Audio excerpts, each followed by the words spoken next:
with Oriwa is a series where I invite creative minds into my toioriwa creative studio where we chat about life, art, music and current affairs.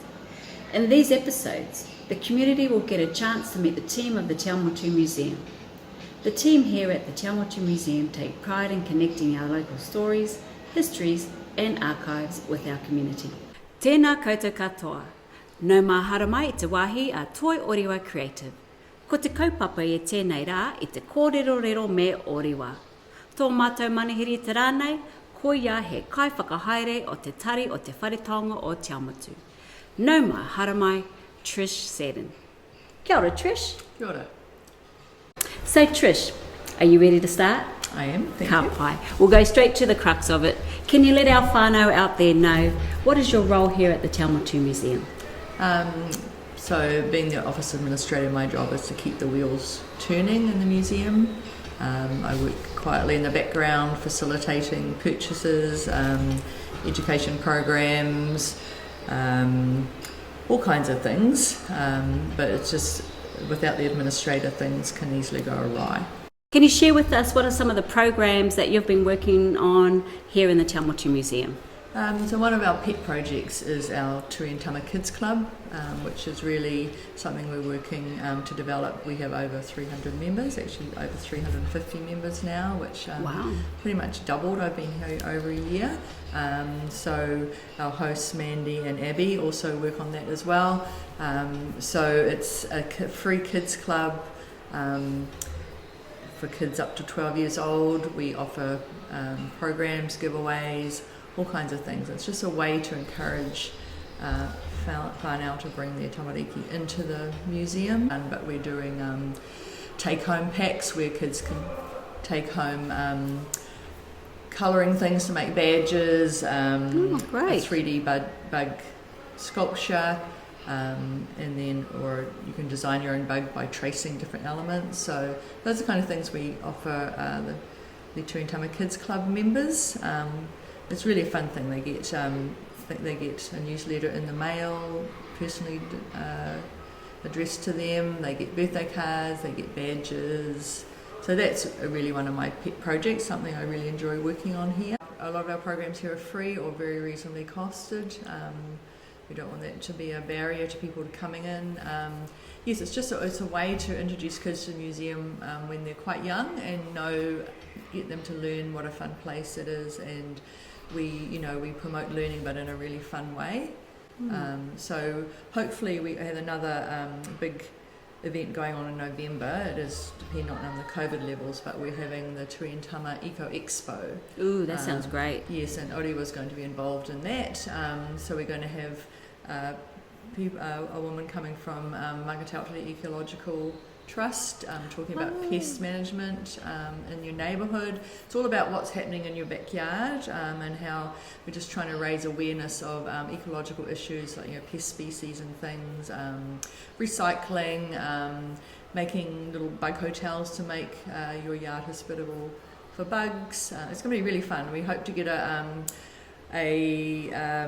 if not a Kiwi dog, a dog that works in nature and finding rats and things like that. Conservation dog, sorry, is what they're called. Is that right? So that's what we're. The kids would love that kind of thing, won't they? They would, yes, and learning about all the things that these dogs do. They do many things other than just finding kiwis. So that's another thing we're working on. We have face painting, lots of activities, little passport of activities that you do, and then you get a badge. And that's going to be free. It's going to be open to members, and we'll encourage anyone to come. We just want them to come and join our free club. And at the moment we have this wonderful offer working with Taonga Ecological Trust that a whānau can bring, with a paying adult you can bring up to 3 children to visit the mountain, the Manga. Oh wow, that's a really great collaboration, eh? Yes, so we're trying to do that, collaborate within the community and all work together for a common good. So would they visit the Maunga Tautari Scenic website, and also would that information be on our website here at the museum? So what we've done is in our latest newsletter, which we physically mailed out to our Turiantama Club members, there was a voucher. Oh, great. Yeah. Speaking of, to get in contact with you here at the museum, Trish, what's the best way for our community to reach out? There's several ways. We do have a Facebook page, we have a website, you can email museum@waipardc.govt.nz. Any inquiries, telephone 07 872 0085, or just come and visit. We're always handing out, there's forms you can actually download on our website to join the Tuientama Club, a PDF file you can download, print and send to us, or you can just email us, or come in and fill out a form and that's the easiest way, but if that's not convenient you can do it online. Ka pai. Awesome. So I'll leave all those details, whānau, once again in the description below. My next question is, what's the one thing about the museum that you'd like the community to know about? That we're a cool place to visit, and it's a fun place. We're all about engaging community, providing fun learning opportunities for kids and for adults as well. We try and offer like a really comprehensive workshop program in the holidays and throughout the year. So gone are the days when museums were dusty old places that smelt musty and kind of boring to visit. We've got interactives, we've got, especially for the kids, we've got little detective trails. You walk around and find things, and we give you a stamp at the end, and there's colouring up there, there's wonderful books to read, there's fun activities, puzzle games to play. It's just a fun place, and it's nice, and it's temperature controlled. On a hot day it's cool in here, on a cold yucky day it's warm. Just come on down and see us. We're involved in things like Children's Day. We really want to let you know that the museum is for you. Just come in and visit us, and if you've got friends visiting from the area, please do come and visit us. We also have Te Ara Wai Journeys, which is a fantastic self-guided tour that we've just developed recently, that you use your smartphone and you scan QR codes and you access this amazing information, video interviews with Māori and European viewpoints, local experts. It's really fantastic quality information, and you can do that online. I agree with you, Trish. There is a change in our museums, it's a change in our communities wanting to interact more and feel more comfortable coming into our museums. It is a whānau atmosphere here to come in. You can even sit with Uenuku in silence. And for my other question is, what were you doing before you came to the museum? So I've had quite a varied career. I trained as a scientist and worked in the brewing and wine industry for a number of years. Wow. Overseas in Europe and in Australia and in New Zealand, and then I went and lived in America. I have an American husband. I lived there for 20 years. I retrained as a graphic designer, so I worked actually in the museum industry for 10 years in Virginia. We did a lot of work with the Smithsonian Institution. Yes. Yeah, it was a really fantastic job. I loved it. I learned a lot of American history, which is fascinating. And when my husband and I had our one and only child, a little girl, I wanted her to grow up in New Zealand, so we came back here when she was 4.5. And that was about 15 years ago. So I was keen to carry on with my museum work. I did work at the Waikato Museum for 6 years. I also am a very keen ceramicist, a potter, so I'm a sculptor. So I then I actually managed the Waikato Society of Potters for 6 years and did a ceramics diploma through Otago Polytechnic, which was fantastic.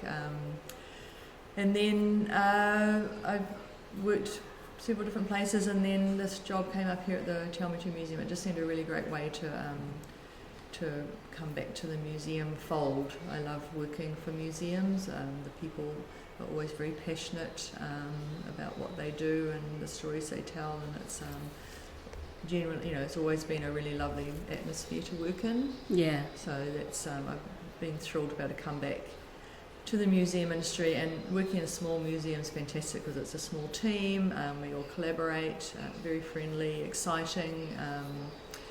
Learning a lot of New Zealand history because I grew up went to school in the 70s and 80s when New Zealand history was only taught from a European perspective.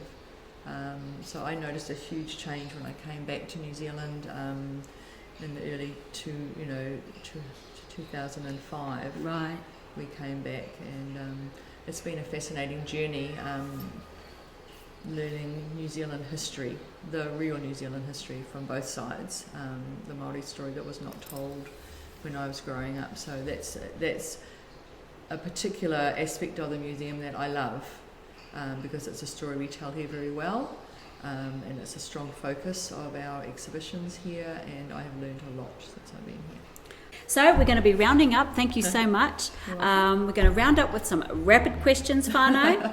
And so we'll get ready. They're just going to be a few quick ones. Let me start off with this question, Trish. If you had a superpower, what would that be? With the ability to confer empathy and understanding and tolerance on everyone in the world, because it would be a much better place. Ooh, it will, and it takes the whole world to be able to be a part of that superpower with you, doesn't it? That empathy, because it takes on a whole lot of our energy. Ka pai. What's the biggest lesson you've learnt in the last 12 months? To see different viewpoints in New Zealand history. That's been my big lesson here. To be exposed to different viewpoints, have an open mind. Listening to Te Reo Māori, it's something that it was a language that I didn't have the ear to listen to, and it's been fantastic being around, for instance, people like Oriwa who are fluent in Te Reo Māori, listening to how it's pronounced. It's a beautiful language. I'm not a language person, so after 1 year I'm beginning to become comfortable with the tonalities, the vowels and everything, learning to pronounce words properly. So that's been a really big journey for me, and a really enjoyable one.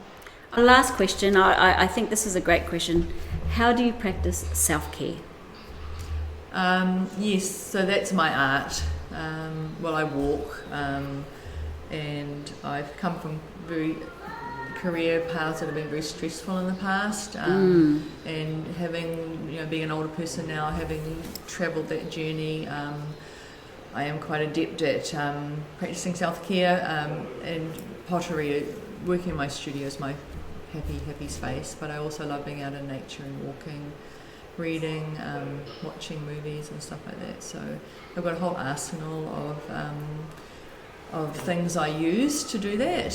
Sleeping well, eating well, exercising, and just nurturing my creative side, which is really important. If I can't do that, I very quickly slide downhill with my mental health. I love that about your self-care regime, because it encourages people like myself to keep on moving forward.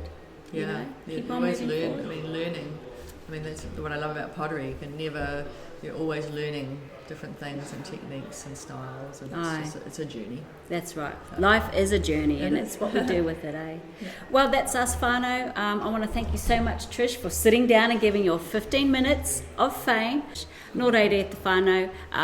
Until next time, please take care. Me te aki tātou. Kia ora rā.